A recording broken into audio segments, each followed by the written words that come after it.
l'improviste. On est au Sofitel, donc, de Marseille, en compagnie de Edmond Difraya. C'est ça, Edmond Difraya, oui. Et vous avez un pseudonyme, je crois Je travaille sous le nom de Héros. Oui, Héros, j'ai un cabinet à Salon-de-Provence. Et je reçois également à Marseille à mon domicile. D'accord.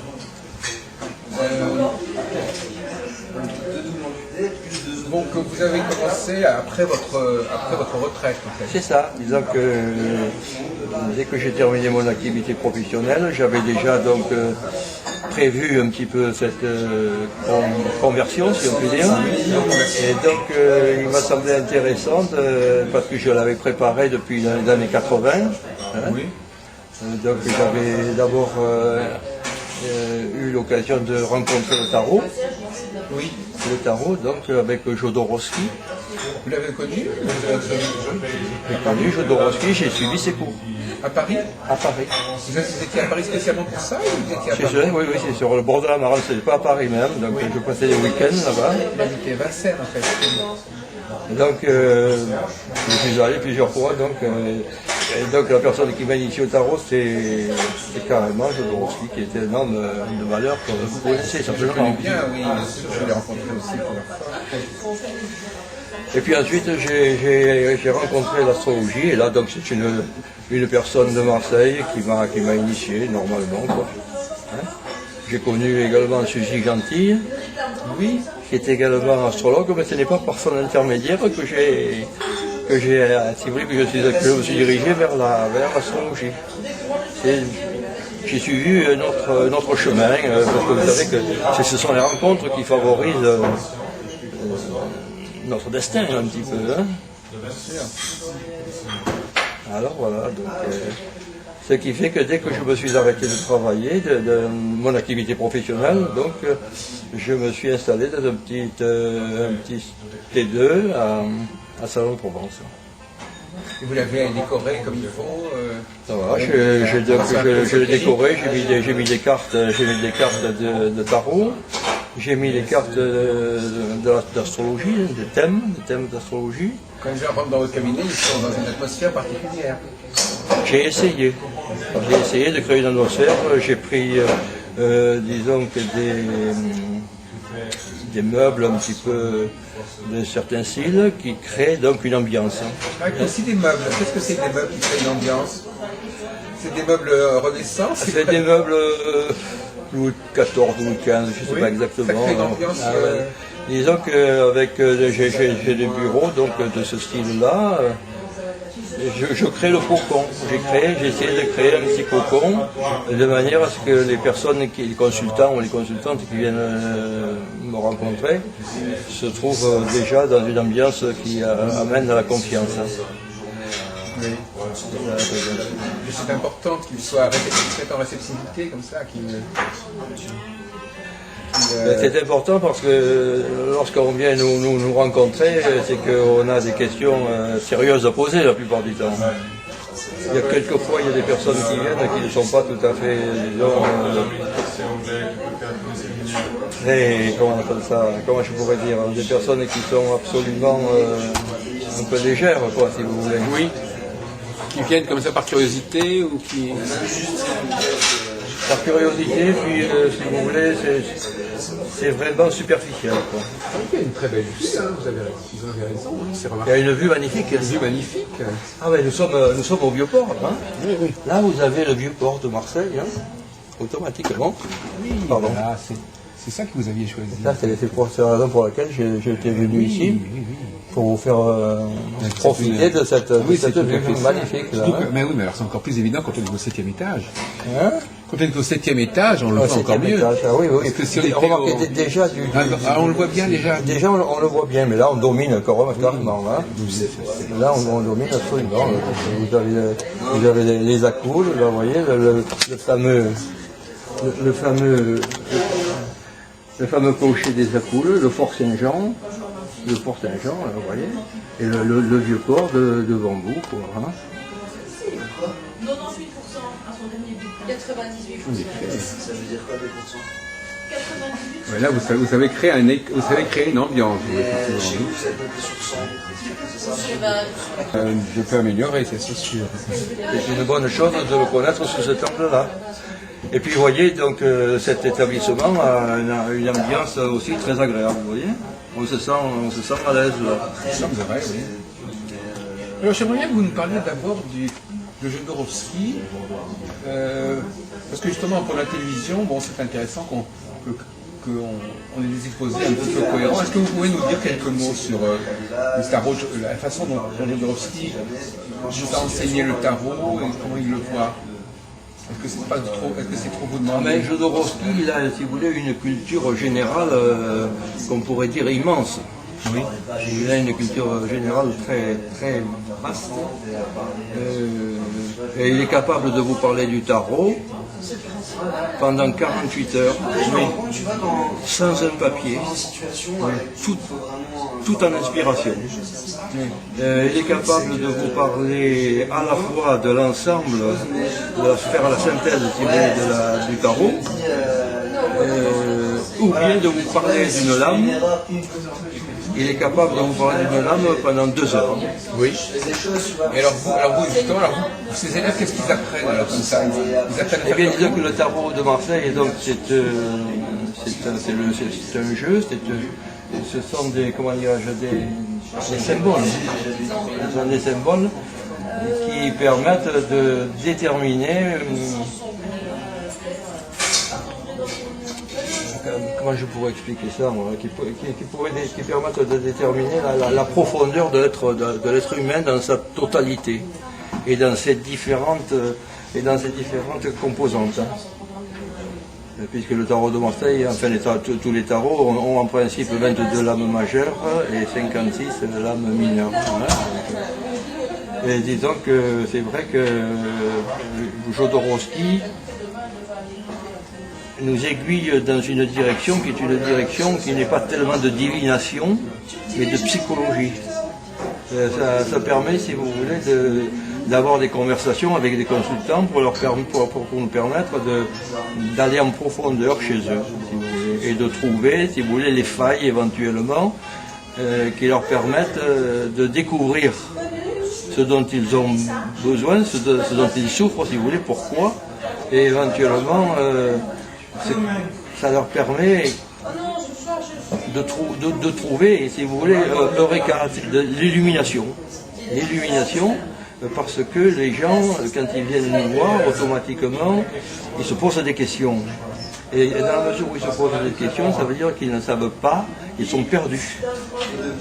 Ils sont absolument perdus, et dans la mesure où, en discutant avec eux et avec l'aide des lames, si vous voulez, qui s'adaptent à leur questionnement, on arrive automatiquement à les aiguiller, si vous voulez, sur un chemin qui les éclaire et qui leur font voir leurs problèmes sous un autre aspect totalement inconnu d'eux, et qui leur permet de changer complètement leur vision des choses. Vous devez connaître ça, puisque dans l'astrologie, c'est un peu pareil quand même. Ah ben expliquez-vous pourquoi. Non, ça m'intéresse votre démarche, monsieur Di Fraia. En astrologie, on doit montrer à la personne un autre visage d'elle-même, c'est ça? Une autre façon de voir? C'est-à-dire que moi je crois que c'est ça, c'est parce que les gens qui viennent, c'est connais-toi toi-même, hein, disons qu'ils ne savent pas, qu'ils ne se connaissent pas, et nous apprenons à les faire se découvrir. Oui. Ils arrivent donc à se découvrir progressivement. C'est-à-dire que vous leur dites certaines choses il faut qu'ils les trouvent en eux-mêmes. C'est ça, il faut, si vous voulez orienter. Ils les retrouvent en eux-mêmes. Vous leur dites cherchez ça en vous et. Non, si vous voulez, non. Non, si vous voulez, on discute avec eux, bon, on a donc quand même le support, de l'astrologie, c'est quand même un support très, très important, hein, donc on a le support du tarot, mais on a aussi leur support à eux, et le support principal c'est eux, si vous voulez. Hein, disons qu'en réalité, l'astrologie et le tarot, oui, c'est un support qui attire les gens, c'est un support qui les attire, et auxquels ils font confiance, on ne sait pas pourquoi. Donc, et c'est vrai que ce sont des supports qui sont très importants et qui permettent d'approfondir énormément beaucoup de choses au niveau psychologique. Et donc, qu'est-ce qu'il arrive? J'ai toujours connu ça, ça fait très longtemps que je fais Oui. ça.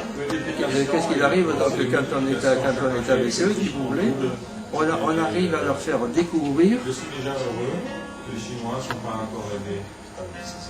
Je vous écoute. Je continue là, d'accord. Excusez-moi parce que là, je n'ai pas l'habitude d'être devant une caméra, je ne sais pas comment ça fonctionne. Et donc, on essaye de leur faire découvrir exactement la réalité de ce qu'ils cherchent. Parce que souvent, si vous voulez, ils ne savent pas ce qu'ils cherchent. Ou ce qu'ils cherchent, ce n'est pas ce qui est nécessaire pour eux. Ce qui est nécessaire pour eux parce que il leur manque souvent, sans que ce soit péjoratif, il leur manque souvent certaines connaissances, si vous voulez, non seulement psychologiques, mais on pourrait dire des connaissances, ce qu'on appelle les connaissances avec un conseil, c'est-à-dire l'expérience humaine qui permet de dépasser la superficie de l'être. Et moi je travaille, si vous voulez, sur cet angle-là, avec le tarot d'une part, et aussi l'astrologie, bien sûr, parce que je travaille déjà, je leur demande dans un premier temps quel est leur signe, on essaye de déterminer leur ascendant, et puis disons que dans la mesure où ils reviennent dans d'autres séances de consultation, à ce moment-là, je leur demande tous les renseignements et je leur prépare donc le thème et on discute sur le thème, mais toujours en fonction de leurs besoins. C'est-à-dire que moi je ne travaille pas, si vous voulez, sur la divination, c'est-à-dire que je ne leur dis pas il va vous arriver ceci ou cela. Si vous voulez, je fais en sorte que, en fonction de leurs problèmes, il va découvrir Puis la deuxième fois, et la troisième fois, un peu, si vous voulez, leur responsabilité dans ce problème. Je ne sais pas si vous comprenez ce que je veux dire. J'aimerais bien qu'on précise, parce que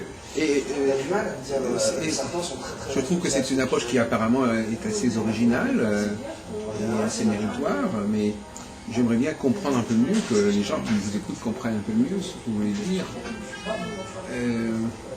Parce que finalement, il y a un processus de suggestion, c'est-à-dire que vous suggérez à la personne certaines pistes, certaines images, certaines idées sur elle-même qu'elle n'avait pas imaginées. Comme vous dites, il y a un phénomène de surprise quelque part. Suggérer, ce n'est pas obligatoirement le mot précis, si vous voulez. Notre conversation, si vous voulez, qui a donc pour sujet notre conversation qui a pour sujet leur vie, leurs problèmes, si vous voulez, fait que nous arrivons à dire des choses qui leur permettent de se découvrir. De se découvrir, c'est-à-dire que je ne vais pas obligatoirement suggérer, je vais essayer de leur faire découvrir en leur faisant un éclairage, en leur montrant leurs problèmes sous un autre aspect. Oui, c'est ce que vous avez dit tout à l'heure, mais j'aimerais bien, vous l'avez dit déjà tout à l'heure, je crois, cette idée. Oui. J'essaie de comprendre exactement ce que vous voulez dire, Monsieur Dufraga. Oui. C'est-à-dire le thème astral. Alors donc finalement c'est le problème de qu'est-ce que le thème astral pour la personne. Donc pour vous le thème astral n'est pas là pour décrire ce que la personne sait déjà d'elle-même. Il est là pour éventuellement ouvrir de nouvelles perspectives. Exactement. Donc vous ne cherchez pas à ce que la personne se reconnaisse dans ce que vous lui dites. Vous lui dites, bon, vous ne connaissez pas, mais par la suite vous y arriverez. Non, mais je vous pousse un petit peu. Il y a des niveaux là, il y a des niveaux. Disons qu'il faut que la personne se reconnaisse quand même. Oui, mais là, disons que l'astrologie, justement, et c'est une des forces de l'astrologie, c'est que ça permet de se reconnaître. Oui, mais en même temps, quand on a l'astrologie, on a les caractéristiques principales, générales de la personne. Et donc déjà, ça les met en confiance. confiance, déjà qu'on voit que ce qu'on leur dit, c'est quelque chose qui correspond à eux. Quoi. Mais il y a ça, c'est primordial. Non, mais parce qu'on avait l'impression... Ça me paraît d'une évidence absolue. Quoi, non, quand vous écoutons, on avait l'impression que, justement, vous cherchiez à dire des choses que la personne ne savait pas sur elle-même. Oui, ça c'est au niveau des problèmes.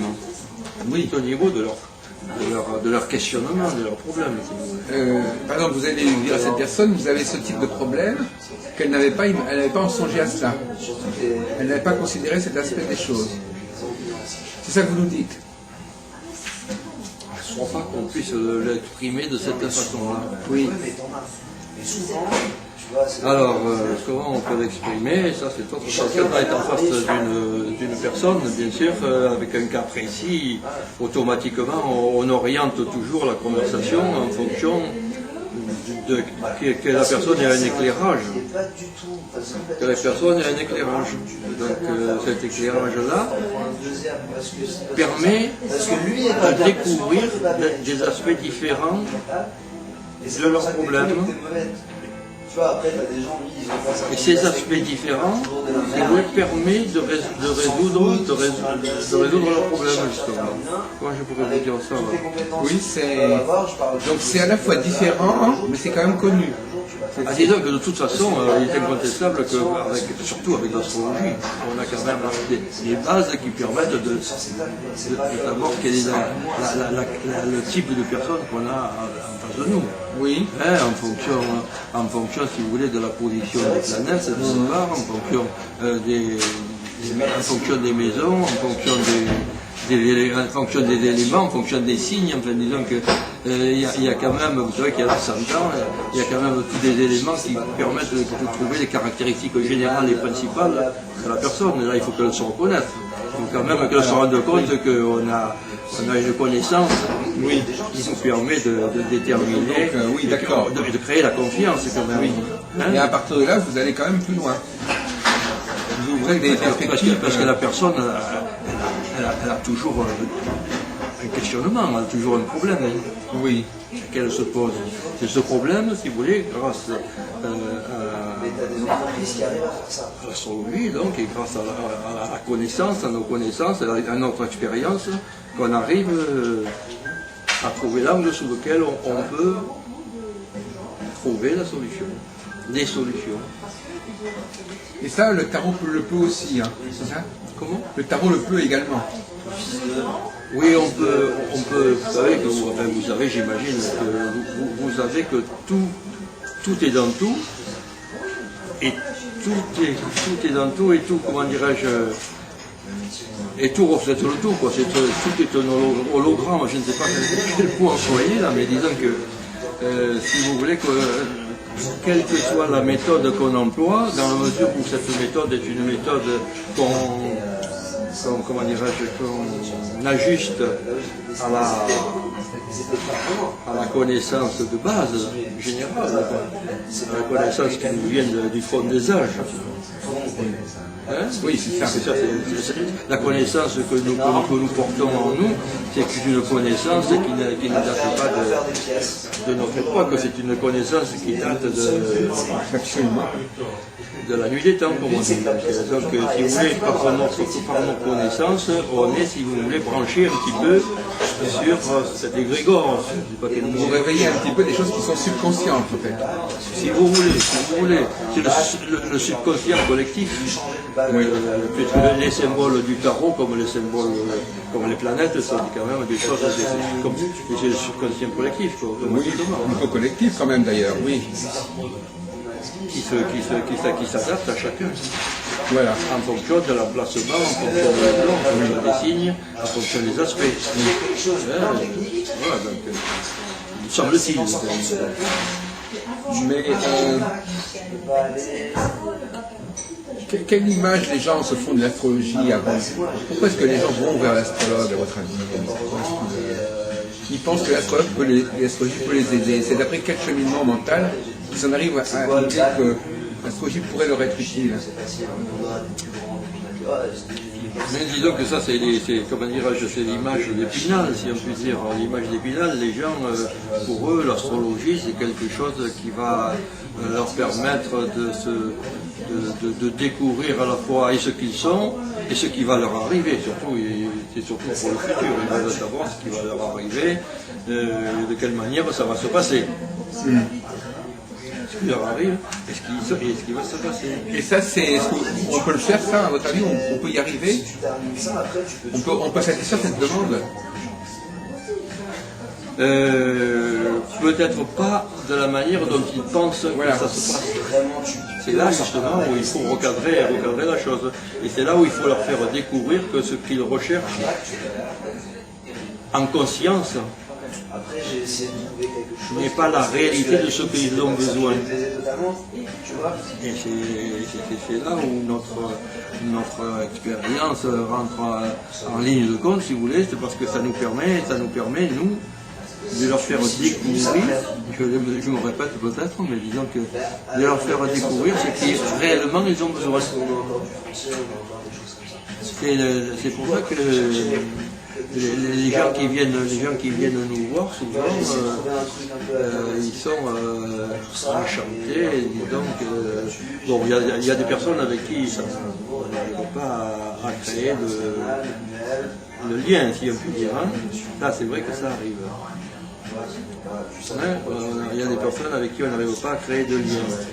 Alors là, c'est vrai que les gens ne reviennent pas. Mais quand les gens, si vous voulez, sont en feeling, quand ils comprennent le sens de ce que le lien qu'il peut y avoir entre eux et les connaissances que nous portons, automatiquement les gens reviennent et donc on arrive à avoir des conversations qui durent plusieurs mois, des fois pas plusieurs années, mais jusqu'à 1 an et demi, 2 ans, ça est arrivé, vous voyez, 1 an et demi, 2 ans. Hein. Des séances à 1 ou 2 par mois.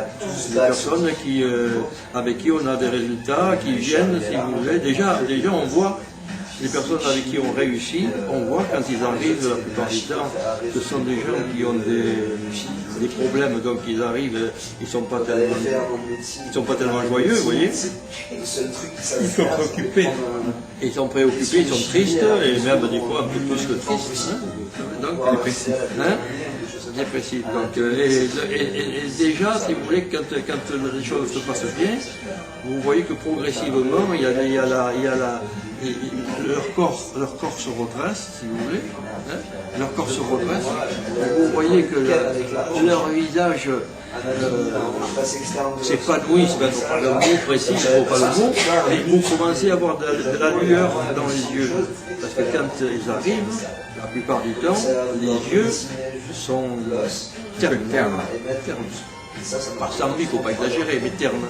Mais ce qui est bon, c'est que quand ils partent, ils soient debout, ils soient requinqués, et vous voyez donc, le sourire et la lumière, l'éclat dans les yeux, la lumière dans les yeux. Alors là, vous savez que vous avez réussi quelque chose et qu'on peut continuer. Parce qu'au final, alors, dans le cas du tarot, c'est la personne qui tire le tarot, c'est ça, le client tire le tarot. Oui, c'est-à-dire ce sont des lames, donc l'on étale, suivant le cas, suivant ce dont ils ont besoin, on peut prendre 1, 2, 3, enfin plusieurs lames, et en fonction du passé, du présent et du futur, ou bien le tarot astrologique aussi, le tarot astrologique avec les 12 maisons, avec les 12 maisons.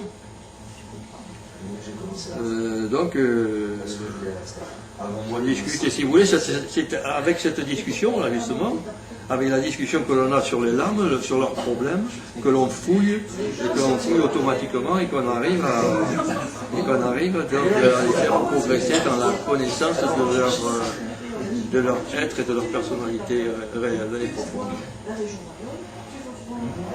Alors ça, Jodorowsky dit, parle un peu comme ça, Jodorowsky. Il parle un peu mieux quand même.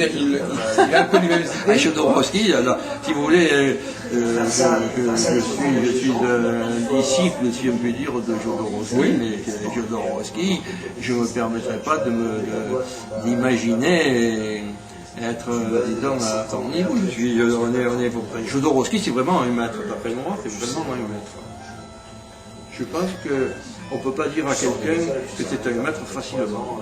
Je pense que Jodorowsky, on n'a aucune difficulté, enfin en ce qui me concerne, et je crois que je ne suis pas le seul, à dire que c'est un maître. Vraiment. Jodorowsky, quand même, il s'intéresse aussi à reconstituer certaines lames, enfin, à retrouver la cohérence de la lame, la raison d'être de la lame. Il a un côté historique, il a essayé de retrouver la forme la plus authentique du tarot. Jodorowsky, si vous voulez, Jodorowsky, d'abord, il a fait quand même des films, ça, j'imagine qu'il a fait des films, il a fait du massage, il a fait la généalogie, je ne sais pas tout ce qu'il a fait, donc il a fait les bandes dessinées, donc il a une palette immense. Et puis ensuite, il a quand même aussi, au point de vue psychologique et psychomagique, puisque il a quand même des connaissances très très très étendues et il peut discuter, je crois, à tous les niveaux surtout. Il peut discuter à tous les niveaux surtout, sans difficulté. Jodorowsky est quelqu'un de vraiment intéressant. Mais si j'ai bien compris, ce qui ressort de ce que vous dites, c'est que précisément,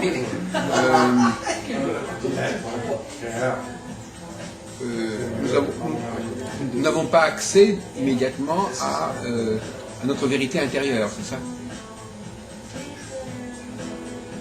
C'est-à-dire que d'une manière générale, les gens qui viennent, les personnes qui viennent nous voir, sont des personnes qui n'ont pas, la plupart du temps, une culture, si vous voulez, ésotérique importante. Donc ils n'ont pas une connaissance absolue de toutes ces questions. Oui. Dans le mesure où ils n'ont pas une connaissance absolue de toutes ces questions, ils ont une vision des choses, relativement superficielle. Ce qui fait que nous, sans prétention, parce que si vous voulez, quand on travaille dans la branche que nous avons choisie, puisque vous le faites vous aussi, je crois, ça ne s'improvise pas. Mais il faut quand même qu'on ait étudié de nombreuses années pas mal de choses importantes. Il faut avoir une palette de connaissances au niveau de la mythologie, et au niveau même de la cabale, au niveau de la numérologie, au niveau de...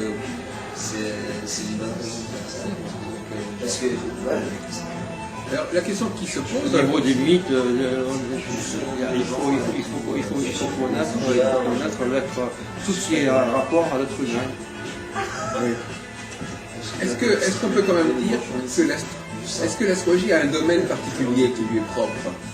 Est-ce qu'elle a une façon à elle? Est-ce qu'il y a certains types de situations et d'événements qui relèveraient plus directement de l'astrologie?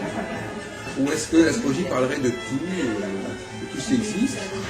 Elle parle de tout. Est-ce qu'elle est bonne à parler de tout? Ou est-ce qu'elle a une spécialisation, l'astrologie, une spécialité? Parmi toutes les activités humaines, quelle est sa spécialité?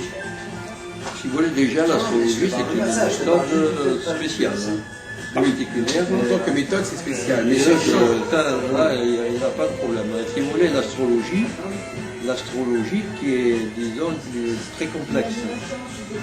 L'astrologie, ce sont des éléments, des critères qui sont très complexes et qui permettent, si vous voulez, de rentrer dans la connaissance de l'être et de l'âme humaine. Par l'intermédiaire des planètes, par l'intermédiaire des signes, par l'intermédiaire des maisons, des aspects. L'astrologie, si vous voulez, est un immense terrain de possibilités de connaissances infinies. Oui, mais par exemple, une des préoccupations de Jodorowsky, c'est de retrouver le vrai tarot. De ne pas travailler sur des tarots qui sont déformés ou qui sont dévoyés. Parce que moi, je vais très joli. Il a une exigence d'authenticité, d'authentification Oui, des savoirs qu'il utilise. Oui, si vous voulez, mais ça, c'est au niveau de la forme. C'est au niveau de la forme et c'est exotérique. C'est exotérique parce que vous savez sans doute qu'il a rénové le tarot de Marseille. Oui, avec Pierre Camoin. Avec le fils Camoin. Avec le fils Camoin. Et, si vous voulez, en retrouvant les lames d'origine. Parce que les lames qui avaient cours, il n'y avait, si vous voulez, à l'origine que 5 ou 6, puisque les possibilités techniques étaient tellement, disons, faibles, il y avait très peu de possibilités de mettre des couleurs. Et que lui, maintenant, avec les nouvelles méthodes, les nouvelles techniques, il a voulu retrouver ce qui se faisait à l'origine à la main, et avec les 7 ou 8 couleurs, parce que le tarot, il y avait 4 couleurs, et puis après, on est arrivé à 7 couleurs. Donc il a essayé de retrouver, mais si vous voulez, ce qui est important justement, et c'est ce qu'il disait, c'est ce que vous êtes en train d'émettre, c'est que le tarot c'est quelque chose qui est, le tarot de Marseille, c'est quelque chose qui vient de la nuit des temps. On ne sait pas qui est-ce qu'il a créé. Et dis donc que Jodorowsky, quand il vous parle du tarot, il vous en parle d'une manière telle qu'il le connaît absolument par cœur. C'est-à-dire que tous les détails du tarot, toutes les dimensions, les dimensions, si vous voulez, non seulement du visage, des mains, des objets qui sont tenus, ont une valeur. Et la raison pour laquelle il dit qu'on n'a pas le droit de faire des tarots n'importe comment et il veut garder les tarots d'origine. C'est ce que vous êtes en train d'expliquer. Oui, alors est-ce qu'on peut dire la même chose pour l'astrologie? Est-ce que vous avez une préoccupation de retrouver le savoir originel de l'astrologie? Est-ce qu'il y a des choses qui ont pu être modifiées, corrompues, perturbées, permutées? Est-ce que vous avez une préoccupation de restituer l'astrologie dans son authenticité première? Ou est-ce que pour vous, l'astrologie telle qu'elle est devenue, elle est ce qu'elle devrait être? Est-ce que l'astrologie, en tant que livre, est-ce qu'elle correspond véritablement J'imagine que à la réalité intérieure de ses consciences? L'astrologie, elle est ce que l'astrologue en fait. Il y a une base, si vous voulez, de l'astrologie qui me semble être quelque chose qui vient de la tradition et qui est immuable. Mais ensuite, si vous voulez, après il y a la manière de l'interpréter. La manière de l'interpréter, bien sûr, peut changer, mais sinon, les bases de l'astrologie, vous avez les 4 éléments, vous avez les 12, vous avez les 10 planètes, vous avez les 12 maisons, les 12 signes, vous avez les différents aspects. Maintenant, il y a des personnes qui commencent à prendre les étoiles, la lune noire, enfin tout ça.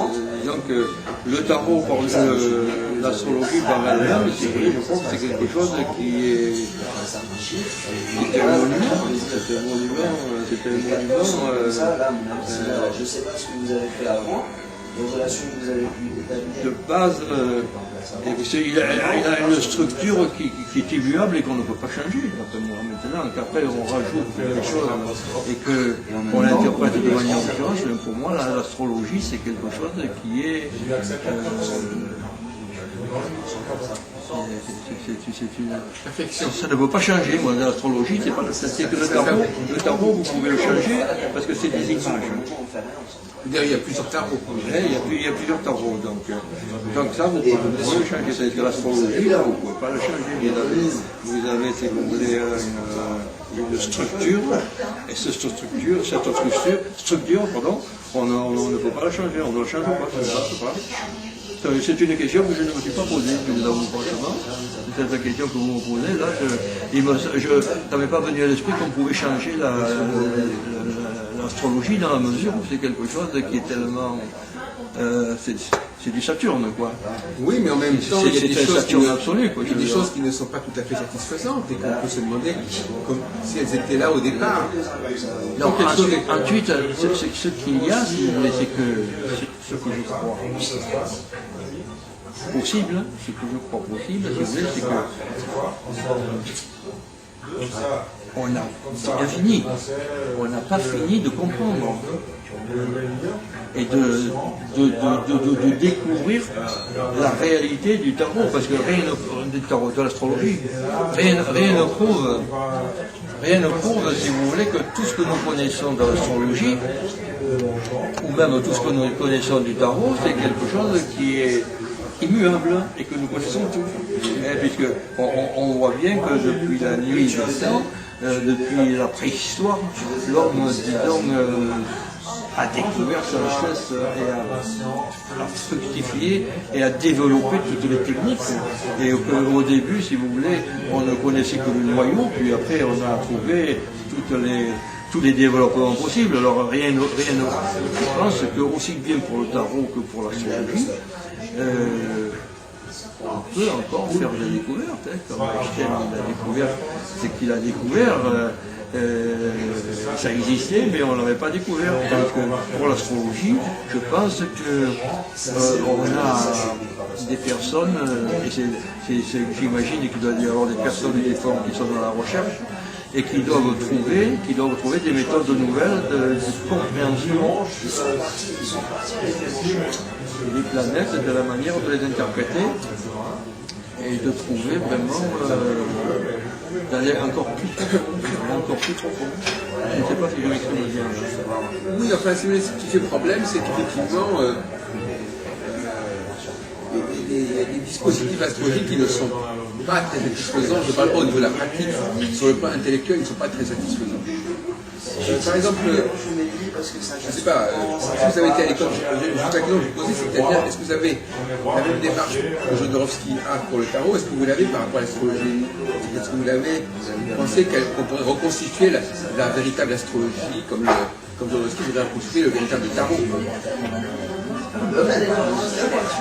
Est-ce que vous admettez que tu J'avoue que ce n'est pas une question que je me suis posée, en toute simplicité, mais alors, il me semble que l'astrologie, il y a quelque chose d'immuable, il y a une base. Ça me paraît difficile de ne pas accepter cette base comme originelle. Je crois qu'on va se mettre... Moi, je suis très préoccupé par cette question, justement, de savoir qui se pervertissent, voyez-vous. Je crois que c'était une des préoccupations de Jodorowsky. Les savoirs se pervertissent, ils se dénaturent, ils perdent leur sens, ils s'édulcorent. C'est comme un produit qui perdrait sa densité, qui perdrait ses facultés même à la limite. Avec le temps, il y a des choses qui se déforment, qui se perdent, une déperdition d'énergie, une déperdition de sens. En astrologie, vous ne vous posez pas de questions sur le bien fondé ou la cohérence. Par exemple,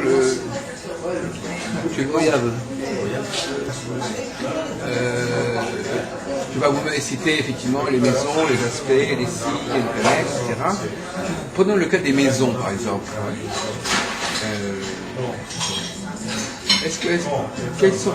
On dit beaucoup que l'astrologie est analogique, en fait qu'elle a une forme de fonctionnement analogique. C'est-à-dire que par exemple, on met l'analogie entre l'été et le jour, par exemple, c'est pas.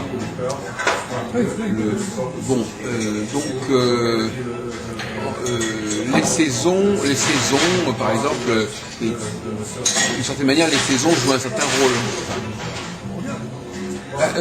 Vous savez, quand les gens parlent du signe zodiaco, j'ai trouvé qu'ils ne se référaient pas très systématiquement aux saisons. Regardez, moi personnellement, j'en parle non parce que ça me paraît évident. Oui, alors par exemple, prenons le cas du printemps. Vous avez 3 signes du printemps, le bélier, le taureau, le gémeaux.